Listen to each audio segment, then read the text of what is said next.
Hello friends, Radhe Radhe, Jai Shri Krishna to all. This side Ruby Tyagi. I warmly welcome everyone to the Sadhana Vijay Academy platform. I am good and I hope you are also doing very well. आज का हमारा topic है कि France के जो प्रधानमंत्री हैं उन्होंने भी अपना रेजिग्नेशन दे दिया है। आप देख रहे होंगे कि एक क्रेज सा चल गया है कि पहले देखने को मिला नेपाल के प्राइम मिनिस्टर ने अपना रेजिग्नेशन सौंपा, इसके बाद आपने देखा होगा कि जापान के प्राइम मिनिस्टर ने अपना रेजिग्नेशन सौंपा और अब फ्रांस के भी पीएम ने, वहां के प्रधानमंत्री ने भी अपना इस्तीफा सौंप दिया है। इसके पीछे के कारण क्या है, क्या इसके रीजंस रहे हैं, तो ये देखेंगे। पहले जानेंगे कि नेपाल में आपने देखा होगा कि जो जनरेशन जी है, जो कि युवा है, उन्होंने प्रोटेस्ट किया था जिसकी वजह से वहां की सरकार गिरी। वहां के जो प्रधानमंत्री है उन्हें अपना रेजिग्नेशन देकर भागना पड़ा। ऐसे ही फ्रांस में हुआ। फ्रांस के जो युवा हैं उन्होंने 10 सितंबर को आह्वान किया, 10 सितंबर को प्रदर्शन करने के लिए सोशल मीडिया पर ट्रेंड किया और वहां पर बोला गया कि 10 सितंबर को आइए, सरकार के खिलाफ हम प्रदर्शन करेंगे, प्रोटेस्ट करेंगे और अपनी डिमांडें रखेंगे। लेकिन 10 सितंबर को ये प्रदर्शन होता, उससे पहले ही वहां के जो प्राइम मिनिस्टर है उन्होंने अपना रेजिग्नेशन दे दिया। सरकार में अविश्वास आ गया जिसकी वजह से उन्हें अपना रेजिग्नेशन देना पड़ा, इस्तीफा देना पड़ा। आप देखेंगे कि वहां पर लाखों लोग, युवा जो थे, प्रदर्शन के लिए आए। कम से कम 80,000 जो आर्मी थी वहां पर लगाई गई थी। इसी के चलते हुए ये सब चीजें हुई और उन्होंने अपना रेजिग्नेशन दे दिया। क्या होता है फ्रांस में कि फ्रांस के जो प्रधानमंत्री होते हैं और राष्ट्रपति होती हैं, उनकी जो शक्तियां होती है, पावर होती है, वो बटी हुई होती हैं। जैसे आपने भारत में देखा होगा, भारत की जितनी भी शक्ति होती है, सरकार की जितनी पावर होती है, वो प्रधानमंत्री के हाथ में होती है। राष्ट्रपति सिर्फ नाम मात्र के लिए होते हैं।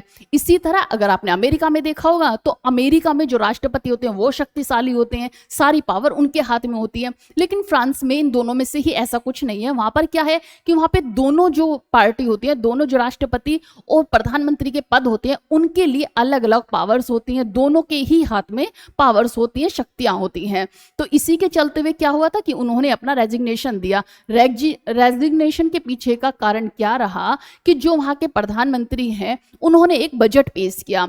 उस बजट में जो 2 दिन का अवकाश होता है उन्होंने कैंसिल कर दिया। उसे कैंसिल क्यों किया कि जिससे कि यहाँ के युवा ज़्यादा से ज़्यादा काम कर सके और जो फ्रांस की इकोनॉमी है वो स्ट्रॉन्ग बन सके। अब आप ये पूछेंगे कि फ्रांस की इकोनॉमी को क्या हुआ, क्योंकि फ्रांस तो एक डेवलप कंट्री है और डेवलप कंट्री की इकोनॉमी तो स्ट्रॉन्ग होगी। लेकिन ऐसा कुछ भी नहीं है। ऐसा ये है कि फ्रांस डेवलप तो है, लेकिन उसी के चलते हुए वहां पर क्या होता है, एक मिनिमम मजदूरी देनी होती है। जो हर एक युवा होता है, हर एक पर्सन के लिए मिनिमम मजदूरी होती है। वो काम करे या ना करे, उसे वो पैसा देना ही होगा। जैसे हमारे यहाँ पर क्या है, हमारे देश में मनरेगा के तहत कुछ कार्य दिए जाते हैं कि इतना अगर आप काम करेंगे तो आपको मिनिमम इतनी मजदूरी तो देनी ही देनी होगी, इतनी मजदूरी आपको दी जाएगी। लेकिन हमारे यहाँ पे कि हमारे यहाँ पे काम करना होगा तब उसके बाद आपको मजदूरी दी जाएगी। लेकिन फ्रांस में क्या है कि फ्रांस में आप काम करो या ना करो, आपको वो मजदूरी मिलेगी ही मिलेगी। इसी के चलते आपने देखा होगा जो लोग टूरिस्ट के रूप में यहाँ पे आए रहते हैं, जो भारत में घूमते हैं, उन्हें इसी तरह से जो भारत के पैसे हैं वो कम से कम 1 लाख के बराबर, वहाँ के जो फ्रांस की करेंसी है उसके बराबर होते हैं, जो उन्हें मंथली पे किया जाता है। इसीलिए वो यहाँ पे आते हैं और आराम से अपनी ज़िंदगी जीते हैं, क्योंकि यहाँ पे एक तो इतना खर्च नहीं है, इजीली वो यहाँ पर सर्वाइव कर लेते हैं। तो क्या होते हैं, लोग बाग इस तरह निकल रहे हैं जिसकी वजह से वहाँ की इकोनॉमी जो है वो वीक होती जा रही है। और ज़्यादा क्या हो रहा है कि जो वहाँ की जनसंख्या है वो घटती जा रही है। मीन्स जो बूढ़े लोग हैं वो ज़्यादा हो रहे हैं और जो वहाँ की शिशु जनरेशन है या फिर जो युवा जनरेशन है वो कम होती हुई जा रही है। इसी के लिए वहाँ की इकोनॉमी वीक होती जा रही है कि काम तो कम लोग कर रहे हैं और जो खर्चे हैं वो ज़्यादा फैल गए हैं। तो इसी के लिए बजट में से कुछ कटौती की गई थी कि बजट से इतनी कटौती करके देश के भले में किया जाएगा और उसी के लिए 2 दिन का अवकाश भी कैंसिल किया गया कि ये अगर कैंसिल हो जाएगा तो युवा ज़्यादा वर्क करेगा और थोड़ी हमारी इकोनॉमी स्ट्रॉन्ग बन जाएगी। लेकिन जब वो संसद में या वहाँ की जो पार्लियामेंट है उसमें उसे पेश किया गया तो उसमें अविश्वास आ गया और वो सरकार गिर गई। अविश्वास आते ही सरकार क्या हुआ, वहाँ पर गिर गई, उनको इतनी वोट नहीं मिल रही और जो बायरो हैं उन्हें अपना रेजिग्नेशन देना पड़ा। और इसी की वजह से वहाँ के जो युवा हैं वो क्या कर रहे थे, अपना प्रदर्शन कर रहे थे। अब आप ये कहोगे कि बजट में अगर कटौती की गई तो ये तो देश के भले के लिए की जा रही थी, तो वो क्यों कटौती कर रहे, वो क्यों आंदोलन कर रहे थे या फिर उन्हें क्या प्रॉब्लम थी। तो जब भी आप देखेंगे कि अगर हमें कुछ चीज़ फ्री में मिल रही है, हम फ्री में अपना जीवन यापन कर रहे हैं, तो हम मेहनत क्यों करेंगे? इसी के लिए कि अगर उनकी इनकम काट दी जाती, बजट अगर कम किया जा रहा था, तो उन्हें लग रहा था कि हमारे बजट, हमारी जो चीज़ें हैं उनमें से कमी की जा रही है, इसीलिए ये प्रदर्शन किया जा रहा था कि हमें जितना मिल रहा है हमारे बजट में कमी नहीं होनी चाहिए और जो बजट जैसा आया था ऐसा ही लोगों को दिया जाना चाहिए। ये सब मामला था फ्रांस का, इसकी वजह से सब चीजें हुई। अब आप देखिए कि ये है फ्रांस का मैप। आप फ्रांस को देखेंगे, फ्रांस के प्रधानमंत्री का इस्तीफा जो हुआ, ये है वहां के राष्ट्रपति मार्कोनी, और आप देखेंगे कि हमारे प्रधानमंत्री जब उनसे मिले थे तो इस तरह की कुछ पिक्चर्स हैं। ये वहां के जो राष्ट्रपति हैं और ये हैं बायरो जो कि वहां के प्रधानमंत्री थे जिन्होंने अपना रेजिग्नेशन सौंपा राष्ट्रपति को, जो कि मार्को हैं।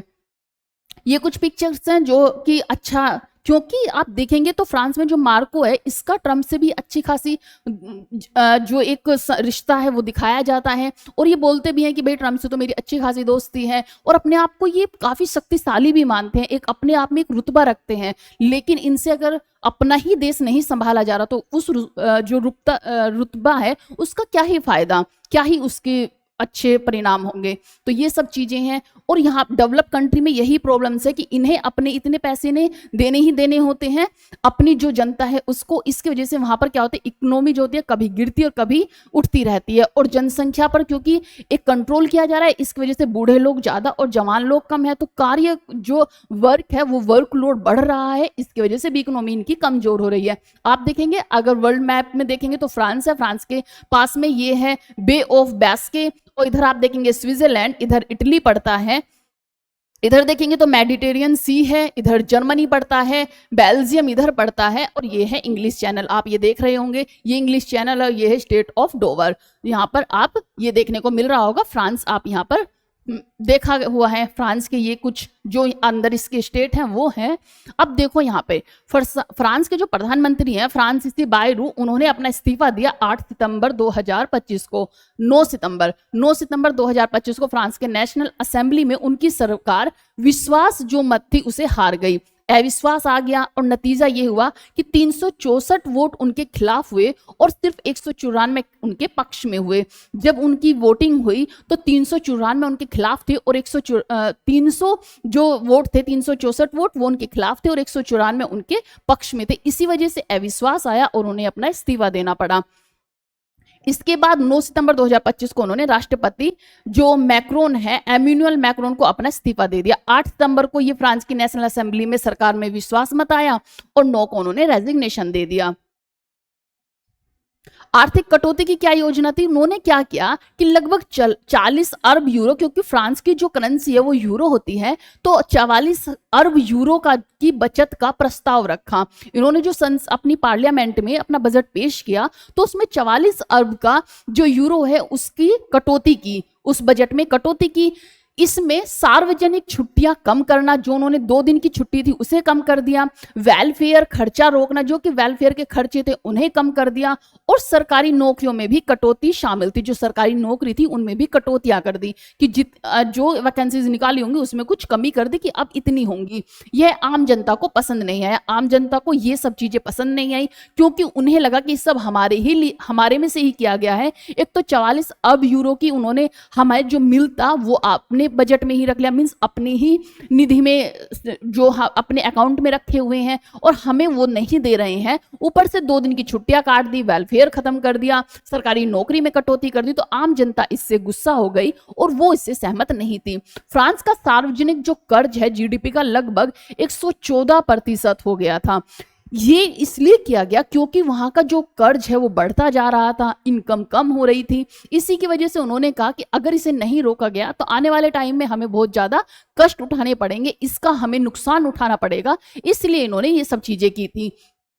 बजट घाटा भी काफी बढ़ गया था। यूरोपीय संघ के नियमों के अनुसार ये खतरनाक स्थिति थी, इसीलिए उन्होंने सख्त कदम उठाए थे। इसीलिए उन्होंने ये कदम उठाया था कि भाई ये जो 44 अरब यूरो है इसकी कटौती की जाए, जिससे कि हम कुछ जो हमारा ऋण है उसे बैलेंस कर पाएंगे, जो हमारा कर्ज है उसे कम कर पाएंगे। स्थायी बहुमत नहीं था, इसी के चलते हुए क्या हुआ कि अल्पसंख्यक सरकार जो थी, बायरू की सरकार के पास संसद में स्थायी बहुमत नहीं था, जिससे विवादास्पद प्रस्ताव पारित करना बहुत मुश्किल हो गया। राजनीतिक विरोध क्या रहा कि जो वामपंथी और दक्षिणपंथी दोनों दल उनके खिलाफ हो गए। जनता भी नीतियों के खिलाफ नाराज थी, क्योंकि जनता भी नाराज थी, ऊपर से जो उनके विपक्ष थे वो भी नाराज थे, तो इसमें और ज्यादा आग में घी डालने का काम कर दिया। उनके इस्तीफे से फ्रांस में राजनीतिक अस्थिरता बढ़ गई। राष्ट्रपति मैक्रोन को अब नया प्रधानमंत्री चुनना होगा। यह चिंता बनी हुई है कि फ्रांस के 2026 के बजट और घाटा कैसे संभाला जाए।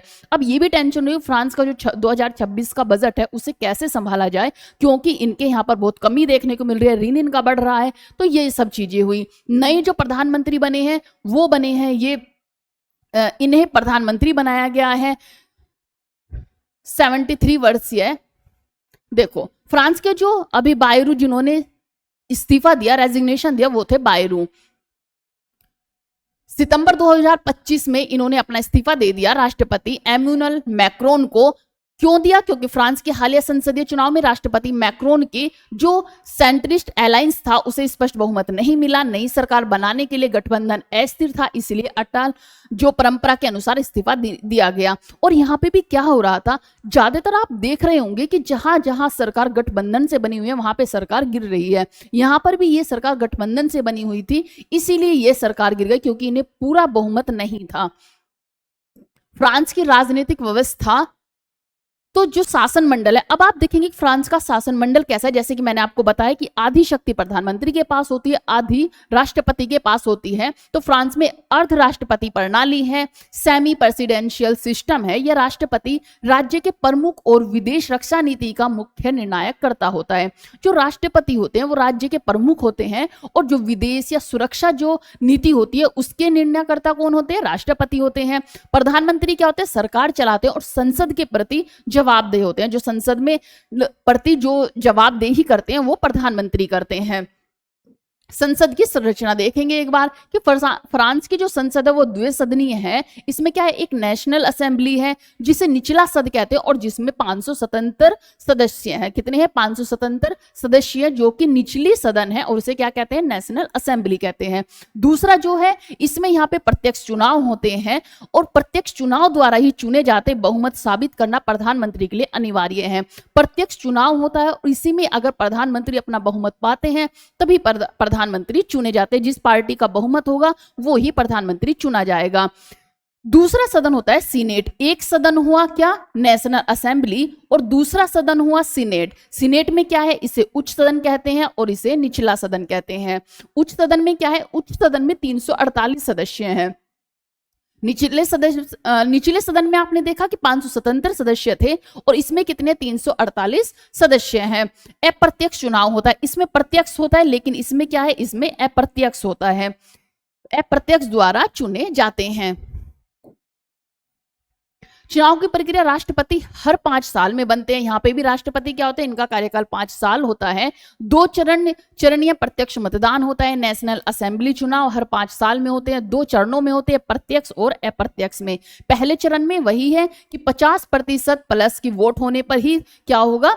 दूसरा चरण शीर्ष उम्मीदवारों के बीच चुनाव होता है। दूसरे जो उम्मीदवार होंगे उनमें चुनाव होता है। इसी तरह से इनके प्रधानमंत्री राष्ट्रपति चुने जाते हैं। ये था फ्रांस का सिलसिला, और फ्रांस के बारे में कि फ्रांस के जो प्रधानमंत्री हैं उन्होंने क्यों अपना रेजिग्नेशन दिया, क्यों ये सारी सिचुएशन बनी। तो इसके पीछे सारा कारण है कि जो वहां के प्रधानमंत्री थे उन्होंने सोचा तो ये कि जिससे कि देश का भला हो, देश के अच्छा के लिए उन्होंने कुछ कार्य करने की सोची कि बजट में कुछ कटौती कर देते हैं। 40 अरब जो वहां के यूरो हैं उनमें कटौती कर देते हैं, जिससे कि जो हमारा ऋण होगा वो कम हो जाएगा और जो आम आदमी है उस पर भी इतना फर्क नहीं पड़ेगा। लेकिन आम आदमी को ये बजट पसंद नहीं आया और उन्होंने इसके खिलाफ आंदोलन करने का ठान लिया। आंदोलन करने से पहले ही वो अपना रेजिग्नेशन देकर चले गए, क्योंकि उससे पहले ही जो वहां की पार्लियामेंट है वहां पर अविश्वास आ गया, अविश्वास पारित कर दिया गया, जिसकी वजह से उनकी सरकार गिर गई।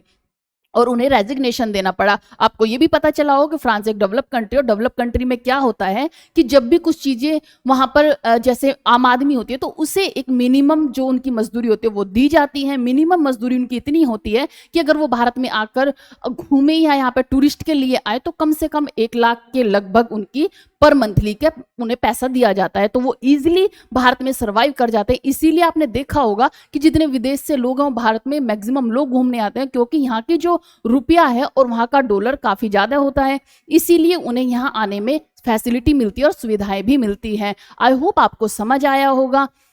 अगर आपको मेरी वीडियो अच्छी लगी हो तो क्लास को लाइक और शेयर सब्सक्राइब जरूर करें, और मेरी ऐसी ही वीडियो आगे भी देखती रहें। मैंने इससे पहले नेपाल पर भी बनाई है, जापान पर भी बनाई है, तो आपने अगर वो क्लासेस ना देखी हो तो वहाँ पर भी देखें।